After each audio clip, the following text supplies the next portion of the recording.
तुम्ही म्हणताल 2 दिवसानंतर हा काय व्हिडिओ आहे, तर मी हे चिंबलीला येतो आहे रोज सकाळी. कारण की माझे मम्मीचे वडील आहेत म्हणजे माझे आजोबा, त्यांची तब्येत थोडीशी जरा खराब आहे आणि त्या कारणामुळे मला चिंबलीला यावं लागते.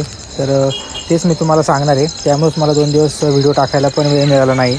आणि सध्या काय चाललेली आहे सिच्युएशन हेच मला तुम्हाला सांगायचं आहे. तिचे वडील आहेत म्हणजे आजोबा, त्यांची तब्येत जरा थोडी खराब आहे, प्रकृती त्यांची जरा व्यवस्थित नाही आहे. त्यांना दवाखान्यात न्यावं लागतं, काळजी घ्यायला लागते जरा. तर सध्या मामीच त्यांची काळजी घेत होती, लहान मामी माझी. आणि इथं जवळ मीच असतो, त्याच्यामुळं मला येणं खूप गरजेचं आहे त्यांची काळजी घेण्यासाठी.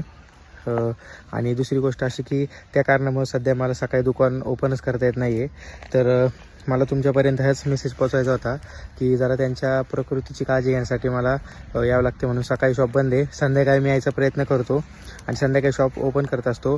पण जरी मला कधी जमलं नाही तर मला शॉप बंद ठेवायला लागू शकतं. तर हे मला तुमच्यापर्यंत पोहोचवायचं होतं, महत्त्वाची गोष्ट. आणि दुसरी गोष्ट अशी की मला तुम्हाला हे सांगायचं की तुमचे जे कोण आजी आजोबा असतील किंवा घरात कोण वयस्कर असेल तर त्यांची तुम्हीसुद्धा काळजी घ्या. त्यांच्याबरोबर जेवढे क्षण तुम्हाला जास्त घालवता येतील तेवढे घालवा.